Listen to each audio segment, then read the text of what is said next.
Students, हम कर रहे थे forces in 3 dimension. Last time हमने फोर्सेस इन 3 डायमेंशन में ही कुछ इंपॉर्टेंट थ्योरम्स की, that was Poinsot central axis theorem और व्हाट इज अ रेंच। अब पॉइंज़ॉट सेंट्रल एक्सिस पे ही हम आज न्यूमेरिकल्स करेंगे। So how to find central axis if system of forces given to you. अब सिस्टम ऑफ फोर्सेस का क्या मतलब है, लास्ट टाइम भी जब हमने ये चैप्टर स्टार्ट किया तब भी मैंने आपको एक्सप्लेन किया था, when we have system of forces then we can reduce the system into a resultant force together with a couple. तो आपके पास सिस्टम में एक रिजल्टेंट फोर्स होगा और एक कपल होगा, और रिजल्टेंट फोर्स के हमने कंपोनेंट्स ले लिए थे एक्स वाई जेड, और ऐसे ही हमने रिजल्टेंट कपल के कंपोनेंट्स ले लिए थे एल एम एन। तो अगर मैं सिस्टम की बात करूंगी अब सिस्टम ऑफ फोर्सेस की, तो we have 6 quantities, that is X Y Z and L M N. तो अगर आप एक्स वाई जेड और एल एम एन निकालोगे उसके बाद ही आपकी इक्वेशन ऑफ सेंट्रल एक्सिस निकल सकेगी। So how to find X Y Z and L M N for a system of forces. ठीक है, सो स्टार्ट करते हैं how to find central axis. So central axis के लिए सबसे पहले first step is you have to write the equation of line along which the forces are acting। ठीक है, जितने भी सिस्टम में फोर्सेस होंगे, सपोज सिस्टम में आपको 3 फोर्सेस हैं या 4 फोर्सेस हैं और वो कहाँ पे लग रहे हैं, उन along the lines, उन लाइंस की आपने इक्वेशंस लिखनी है। और आप लेट कर लोगे कि कंपोनेंट ऑफ फोर्सेस F1 है तो उसके कंपोनेंट्स हैं x1 y1 z1। अगर फोर्स F2 भी एक्ट कर रहा है तो उसके कंपोनेंट्स होंगे x2 y2 z2। So you have to find equation in this form, x minus xr upon lr, y minus yr upon mr, z minus zr upon nr। तो xr, yr, zr are the points through which the lines is passing, और l, m, n are the direction cosines of the line। Clear? उसके बाद जब ये step complete हो जाएगा, step number 2, you have to find values of x1 components.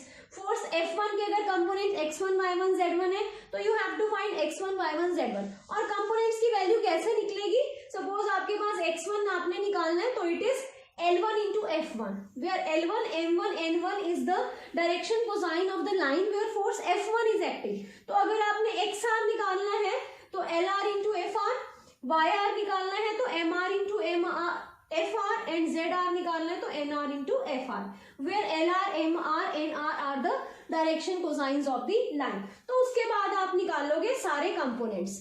अब सारे components आ गए तो आपने रिजल्टेंट फोर्स के कंपोनेंट निकालने हैं, that is X Y Z. तो एक्स वाई जेड कैसे आएगा, X is summation of all these component, that is X summation X are, Y is summation of Y R, and Z is summation of Z R. उसके बाद ऐसे ही आपने components निकालने हैं couple के, that is L R, M R, N R. First couple के है तो L1, M1, N1 given by this formula. तो आप क्या लिखोगे डिटर्मिनेंट फॉर्म में, i cap, j cap, k cap.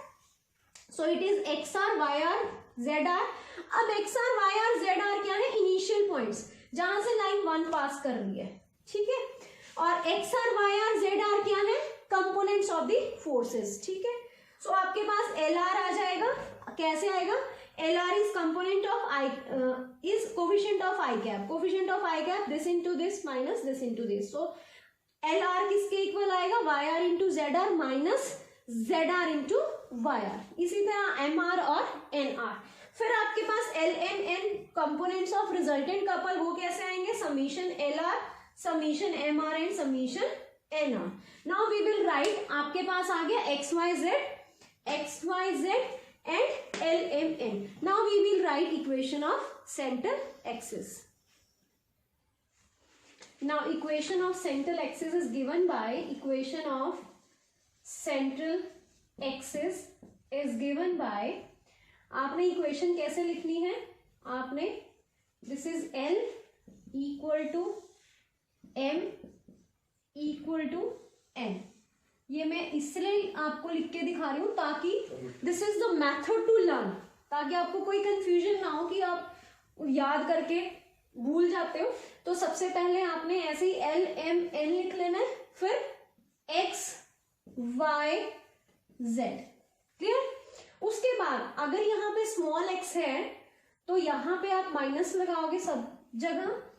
Small x है तो इसके बाद वाई आएगा, बट वाई जो है वो कैपिटल एक्स है तो वाई स्मॉल हो जाएगा। So it is small Y into capital Z.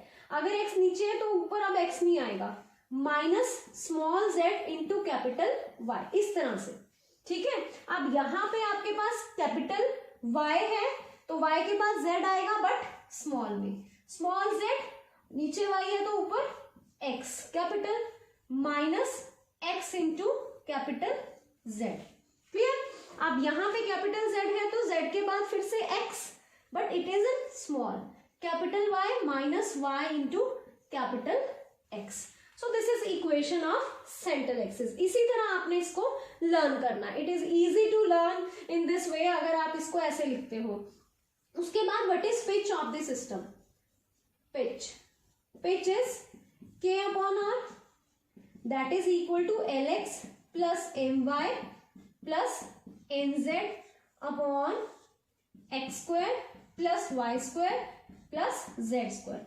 और ये सारे फॉर्मूले आप तभी लगा सकते हो जब आप L M N और x y z निकाल लोगे। ठीक है, उसके बाद नेक्स्ट आता है the system reduces to single force। Single force means couple की मूवमेंट क्या होगी? जीरो। तो that implies Lx plus My plus Nz is equal to zero. अगर आपको ये दिया हुआ है कि system reduces to single force तो आप क्या यूज करोगे? Lx plus My plus Nz is equal to zero. So let us now do some numerical based on central axis. सो अब हम इसके ऊपर न्यूमेरिकल्स करते हैं। So students, question number 1, equal forces act along coordinate axis and the straight line given as x minus alpha upon L, y minus beta upon M, z minus gamma upon N. Find the equation of central axis where L, M, N are direction cosines of the line. अब यहाँ पे जो forces हैं वो equal है, और कितने forces हैं? 3 फोर्सेस होंगे जो कोऑर्डिनेट एक्सिस के अलॉन्ग लग रहे हैं और एक फोर्स इस लाइन के अलॉन्ग लग रहा है। And the line is passing through alpha, beta and gamma. अगर आप स्टैंडर्ड फॉर्म में देखो, इट इज x minus x1, y minus y1, z minus z1 upon, अब ये इसके क्या है? Direction cosine. So first of all we have to find equations of line along which the forces are acting. So coordinate axis means x axis, y axis and z axis. So this is O origin, x axis, like this is y axis and this is z axis. So एक coordinate axis हो गई ox, दूसरी coordinate axis हो गया oy और तीसरी coordinate axis हो गई oz. अब इनकी डायरेक्शन कोसाइंस क्या होती है? कोऑर्डिनेट एक्सिस की direction cosines are the angle which cosine makes with the, अगर आपने ox की डायरेक्शन कोसाइंस निकालनी है तो आपने cos of this angle which this line makes with x axis, next cos of this line makes with y axis, cos of the angle which this line makes with z axis. अब z और y तो perpendicular है, cos of 90 and 270 तो 0 होगा और cos of 0 क्या होगा? 1। तो इसकी डायरेक्शन कोसाइंस क्या होगी? cos of 0 1, 0 and 0। ठीक है, सिमिलरली इसकी डायरेक्शन कोसाइंस क्या होंगी? 0 1 एंड 0, क्योंकि x एक्सिस पे परपेंडिकुलर 90, cos 90 0, y एक्सिस के साथ सेम ही है तो it is cos 0 that is 1, और z एक्सिस पे फिर परपेंडिकुलर है तो दिस इज 0।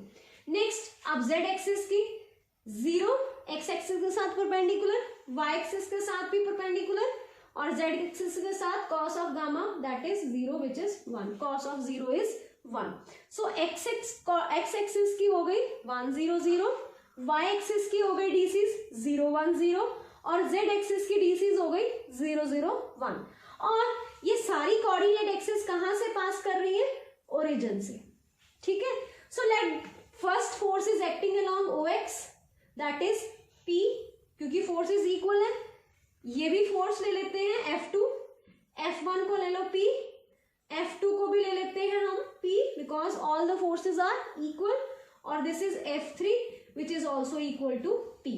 अब हम F1 जो फोर्स है उसके कंपोनेंट्स ले लेते हैं X1, Y1 एंड Z1. इसी तरह इसके कंपोनेंट F2 के component X2, Y2 and Z2, और F3 के component X3, Y3 and Z3. और इसी तरह जो फोर्स ये वाली जो लाइन है इसके अलोंग होगा फोर्स, उसको ले लेंगे हम F4 और उसके कंपोनेंट्स क्या होंगे X4, Y4 and Z4. So let us right the equation of line along which force F1 is acting. So let solution, let force P acting along OX, the equation of line along which force P is acting is given by,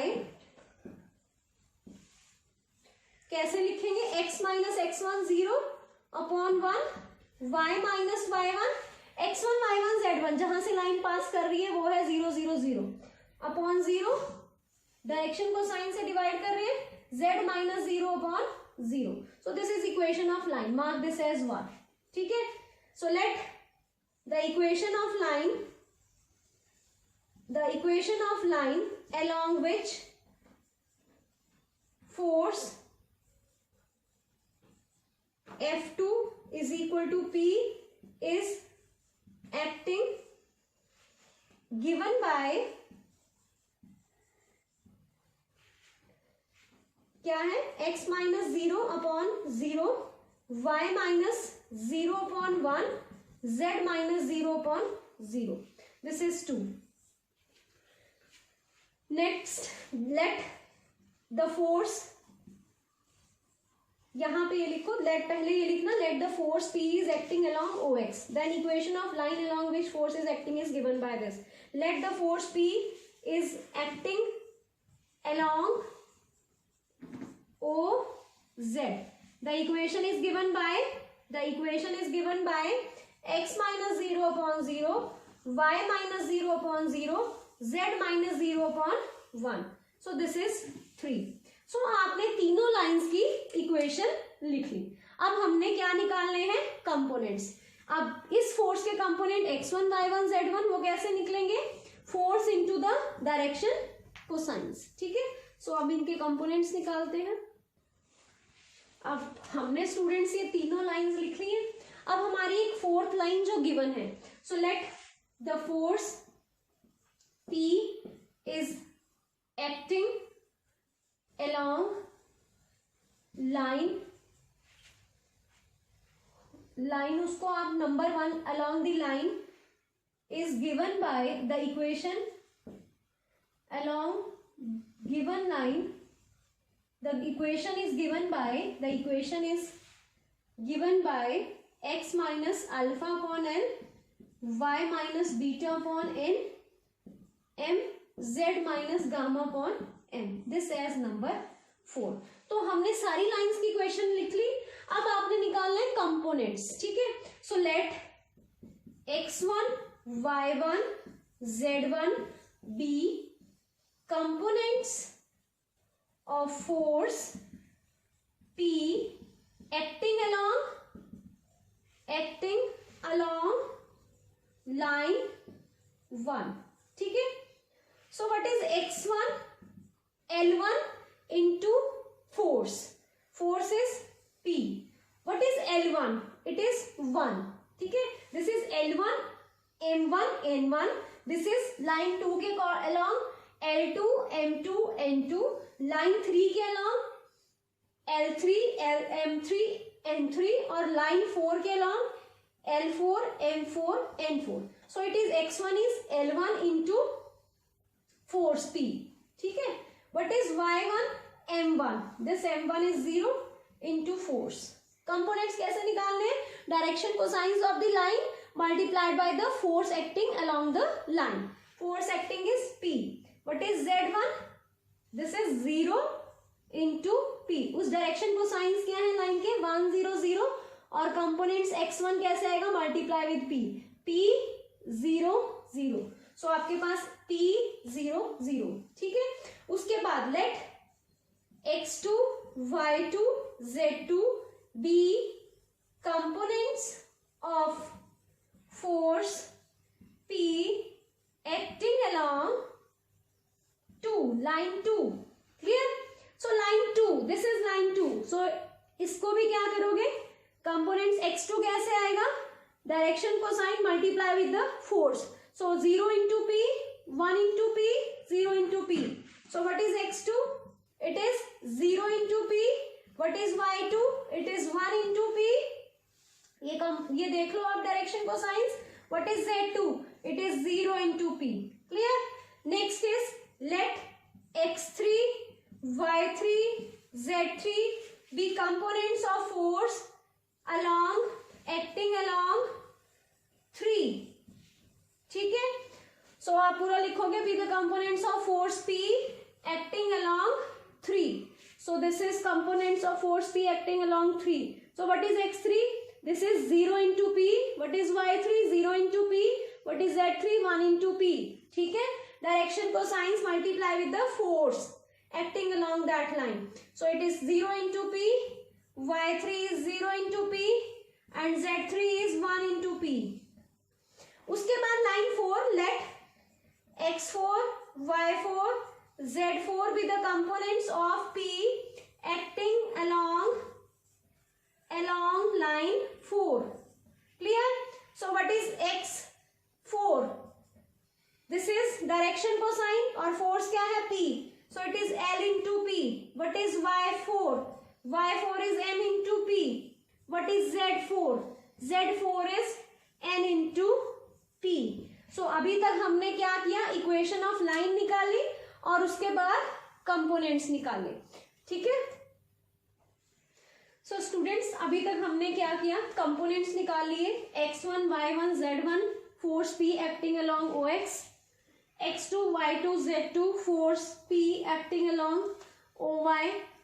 x3 y3 z3 force P acting along OZ and z4 y4 x4 y4 and z4 this is x4 y4 and z4 acting along line 4 that is given line x minus alpha y minus beta z minus gamma upon lmn. ठीक है.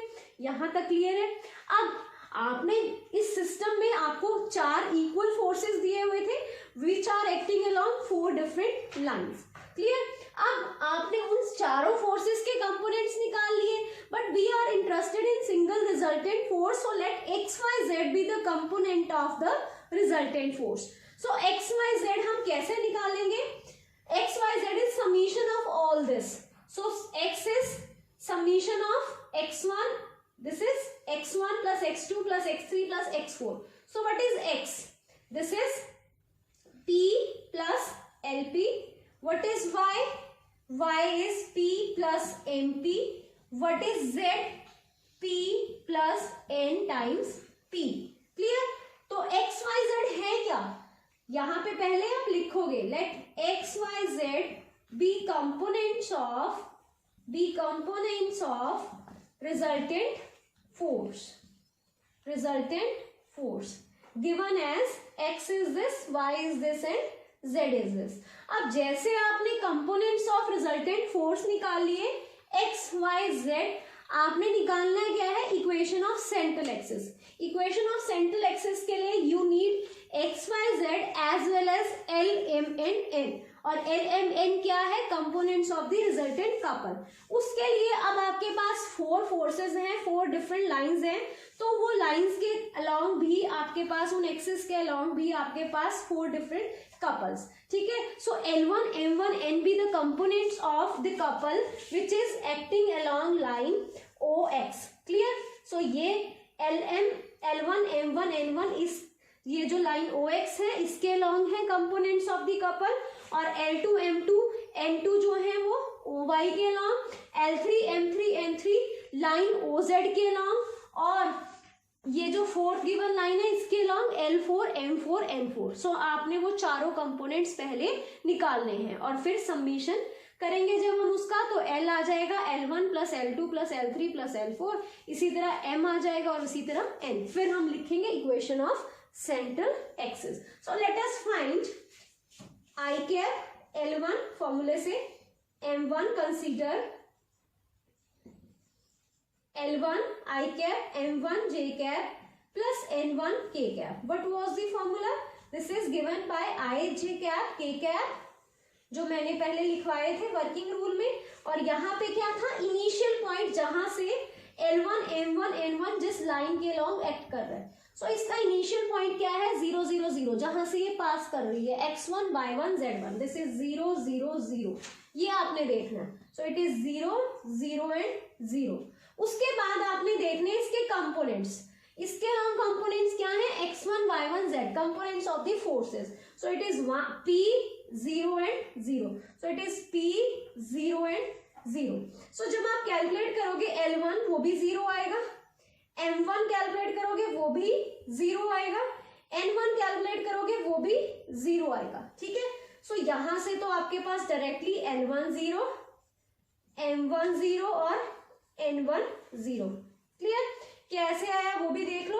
I cap का coefficient 0 into 0, J cap का coefficient 0, K cap का coefficient 0। Compare करोगे तो L1 0, M1 0 और N1 0। ठीक है, सो अब हम यहाँ पे हमने L1 L2 और L2 M2 और N2 निकालेंगे, फिर L3 L4 L5।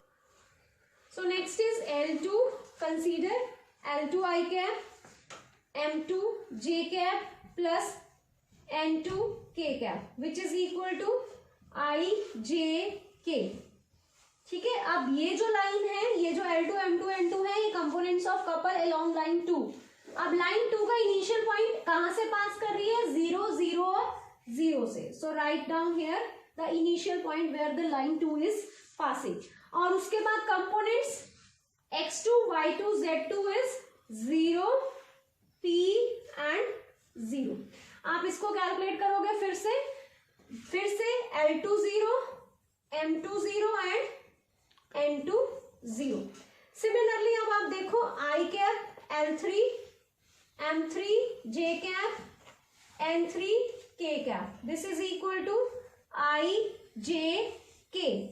अब इनिशियल पॉइंट देखो line 3, it is again 0 0 and 0, so right here 0 0 0, और आपने क्या देखने components x3 y3 and z3, so it is 0 0 and p। Again अगर आप इसको देखो L3 0, M3 0 and N3 is also 0। Next is consider I cap L4 J cap M4 plus K cap N4 which is equal to I cap J cap and K cap. Clear? अब ये कहां से pass कर रही है line 4, it is passing through alpha beta and gamma, so right here is alpha beta and gamma. और उसके बाद देखो ये कंपोनेंट्स क्या है इसके LP MP and NP, so it is LP MP and NP। So let us calculate what is L4। L4 is component of this I cap coefficient, so it is this into this, so it is n beta minus n gamma times p। p बाहर आ जाएगा, this is n beta p, this is n gamma this। so what is M4? ठीक है, M4 आपके पास J cap का coefficient, this is gamma L minus n alpha into p।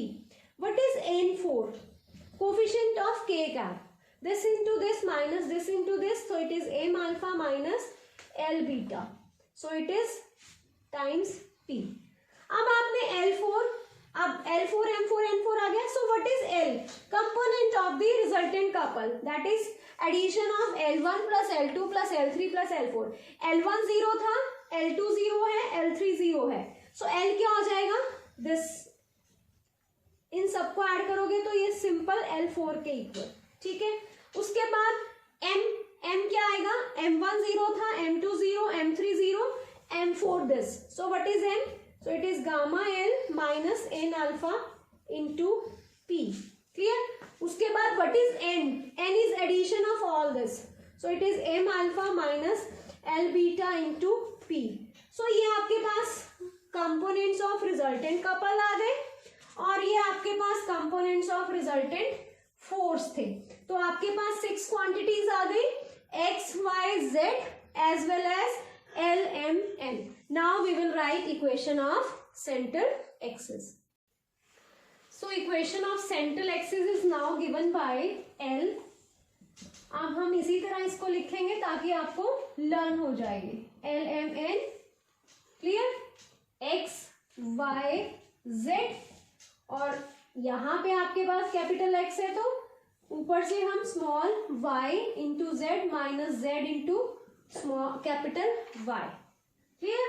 यहाँ पे y है तो small z into X minus X into capital z. z है तो x into Y minus y into capital x. Clear? Now put the values. What is l? l is this n beta minus m gamma times p minus y as it is. What is z? z is p plus np. अगर हम इसमें से p common ले लें तो it is 1 plus n.